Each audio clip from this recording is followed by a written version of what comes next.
Imagine the last week of the month.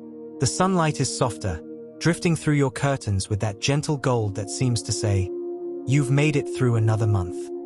Outside, the world keeps rushing, but inside is where peace begins. Martha, 72, stands in her kitchen holding a cup of chamomile tea. The counter is clean except for a single vase of fading tulips. She smiles, knowing it's that time again, her month-end reset. People think cleaning is just about scrubbing, she often says, but really, it's about clearing space for peace. If you've ever felt overwhelmed by clutter or drained by the small messes that seem to multiply overnight, stay with me. Because by the end of this video, you'll see how a simple, repeatable monthly routine can lift weight off your shoulders. And hey, before we get started, if you're ready to feel calmer and lighter this month, tap that like button. It tells YouTube that you value peace and simplicity, and it helps Reset for Seniors reach more people who need this message. The power of a monthly reset. For Martha, the end of the month isn't about catching up, it's about resetting. It's her rhythm, her way of closing one chapter before stepping into the next. She starts with music. A calm instrumental playlist fills the air. "No rush," she murmurs. The sound of gentle piano keys keeps her grounded. She knows that clutter sneaks in slowly, like dust on the windowsill. But at 72, she's learned something many of us forget. When your environment is light, your spirit follows. Have you noticed that too? When your table is clear, your mind seems clearer. When your bed is made, you breathe easier. Comment yes below if you felt that small sense of peace from a tidy corner. Because today, we're not just cleaning, we're reclaiming calm. Step 1. The Calm Start Scan. Before Martha touches a broom, she walks from room to room with a notebook. "I don't rush," she says. "I just look." She takes slow steps, observing the house the way a guest might. The dusty lampshade, the stack of unread mail, the shoes by the door. She writes small notes. Replace tulips. Wipe window tracks. Sort pantry spices. Each note is a promise to herself. You can try this too. Before you clean, see your home. Walk gently through it. It's not about judgment, it's about awareness. And here's a secret. Doing this first prevents overwhelm later. You'll know exactly what needs your attention, instead of chasing every speck. Martha calls it her Calm Start Scan. When she finishes her list, she smiles. The clutter doesn't look so big anymore, it looks manageable. Step 2. The gentle declutter. The next step is simple but powerful. One small declutter sweep. Martha takes an empty laundry basket. She goes through her living room, kitchen, and bedroom, placing in it anything that doesn't belong. Old magazines, empty jars, mail she meant to file. It's not about deep cleaning yet. It's about gathering. You can't organize chaos, she says softly, you can only clear it first. She sets a 15-minute timer. You can do the same. It adds just enough urgency to keep you focused. And here's something fun. She always ends this round with her favorite treat, one square of dark chocolate. A small reward, she chuckles, because discipline deserves sweetness. By the end of that timer, her home already feels lighter. If you're watching right now and thinking, maybe I'll start mine this weekend, write I'm in the comments. It makes it real and encourages other viewers, too. Step 3. The heart of the home. Now, she moves to the kitchen, the space that holds every scent, every memory. For seniors like Martha, the kitchen can feel like the most overwhelming room, but it's also the most rewarding. She starts with the fridge. Out go the leftovers she forgot. In goes a quick wipe down with warm water and lemon. The scent fills the air, fresh, bright, forgiving. Then she moves to the cabinets, checking dates, grouping similar items. She keeps her favorites within easy reach and lets go of what she doesn't use. There's freedom in letting go, she says, especially when you've lived long enough to know what truly matters. By the time she's done, her kitchen looks calm and safe again. Here's your cue. This weekend, open your fridge, take out what's expired, and give yourself permission to let go of what no longer serves you. Because peace begins with permission. Step 4. The bedroom reset. When Martha steps into her bedroom, the late afternoon light falls softly across her quilt. She takes a deep breath. This is her sanctuary. She begins with the bed, stripping the sheets, shaking out the pillows, adding a few drops of lavender oil before making it again. Clean sheets, clean slate, she whispers. Then, she dusts the bedside table, wipes the lamp, and folds the books stacked unevenly.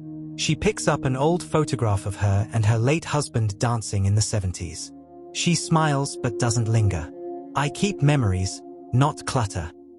That's the balance, isn't it? Holding on to love, not things.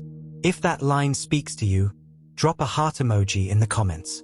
You never know who might need to read it. Step 5. The bathroom refresh. Even small spaces deserve peace. Martha puts on her gloves, sprays vinegar and lemon on her sink, lets it sit for a minute, then wipes. She opens the medicine cabinet, discarding anything expired. She replaces the hand towel with a fresh one, folds it neatly, and places a tiny sprig of eucalyptus in a jar beside the sink.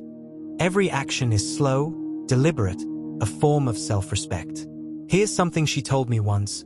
When I clean my home with care, I remind myself that I still matter. Let that sink in for a moment. Because sometimes, caring for your space is caring for your soul. If this story has inspired you to take one small cleaning step today, pause this video, look around your room, and choose one surface to clear. Then come back and tell us in the comments what you picked. It's amazing how sharing small wins builds motivation for everyone watching. And don't forget to hit that subscribe button, because in the next part of this series, Martha will reveal her secret end-of-month reflection ritual that keeps her emotionally grounded. You won't want to miss it. As evening settles, Martha lights a small candle in the hallway. The home feels different now, lighter, calmer, as if it's exhaled a deep sigh. But her routine isn't done yet. The final few steps are where she finds the most peace. This is where cleaning becomes reflection. Step 6. The living room connection. Martha moves into her living room. The room holds the story of her life, the books she's read, the chair she's loved, the clock that still ticks quietly beside the window. She begins with the windows. The glass gleams as she wipes it clean, and the setting sun casts soft gold onto her rug. Clarity, she says, isn't just about the view outside, it's about what you let in. Then she dusts the frames, photos of her grandchildren, her wedding day, her garden in full bloom. She doesn't just dust, she remembers.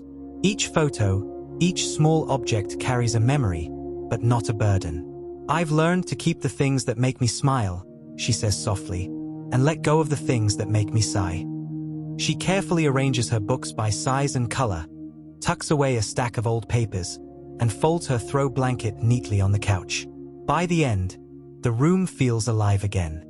If you're watching right now, take a moment to look at your living room.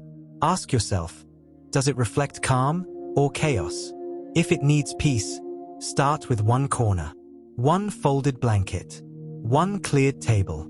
Peace builds one gesture at a time. Step 7. The doorway reset. Before Martha finishes, she always checks her front door.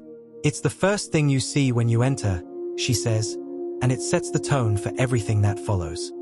She sweeps the entryway, wipes the doorknob, and replaces the small rug.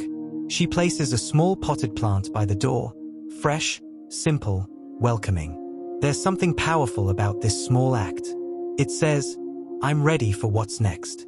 And that's exactly what this routine is about. Not perfection, but preparation. Because life keeps moving forward. And by resetting your space, you remind yourself you're still in rhythm with it. If you agree, hit the like button right now. Not for me, but as your personal signal that you're choosing calm, clarity, and control this month. Step 8. The emotional sweep. After her physical cleaning, Martha does something many people overlook. She clears her emotional space. She takes her notebook from the morning scan, flips to a new page, and writes 3 things. 1. What I accomplished this month. 2. What I want to improve next month. 3. What I'm grateful for today. She doesn't overthink it. Just a few sentences. This is how I keep peace, she says. I don't just clean my home, I clean my heart. She reads over her list and smiles at one line. I finally called Helen back. It's small, but meaningful. Sometimes, decluttering relationships is just as freeing as decluttering closets. And she ends with a final note to herself. I'm proud of what I've managed. I'm still growing. Step 9. The quiet reward. When the cleaning is done, she changes into her soft robe, makes another cup of tea, and sits by the window. The candle still flickers. The house hums quietly with order. There's no noise, no rush, just stillness. This, she says, is what peace feels like. Not a spotless home, but a settled heart. She doesn't chase perfection anymore. She chases presence. That's her real secret. And if you're watching this, maybe it's yours too. Because peace isn't found in what we own. It's found in what we nurture. If you've made it this far, let's celebrate together. Type reset complete in the comments. That tells the community that you've taken your first step toward a calmer, cleaner, and more peaceful home. And if this video helped you feel a little lighter or inspired you to start your own monthly reset, please share it. Someone out there is sitting in a cluttered home tonight, overwhelmed and tired, and your share could be the nudge they need to begin again. Step 10. Martha's month-end mantra. Before bed, Martha whispers her mantra. It's simple, but it guides her every month. Clean home, clear mind, calm heart, joyful life. She turns off the light, her room neat and quiet. She smiles in the dark, not because everything is perfect, but because she's learned to make peace with imperfection. She knows tomorrow will bring new messes, new moments, new joys. But for now, she's content. If you take one thing from Martha's story, let it be this. Cleaning isn't just maintenance, it's mindfulness. It's how we honor our homes, our years, and ourselves. And if you ever feel too tired to start, remember her words. You don't have to do it all at once. Just start with one corner of peace. So tonight, before you go to bed, pick one small thing to reset. Fold that blanket, clear that shelf, light that candle. Then take a deep breath and say, this is enough for today. Because it is. And if you're ready to make every month lighter, calmer, and more intentional, subscribe to Reset for Seniors right now. That one click keeps you connected to stories, tools, and gentle reminders just like this one.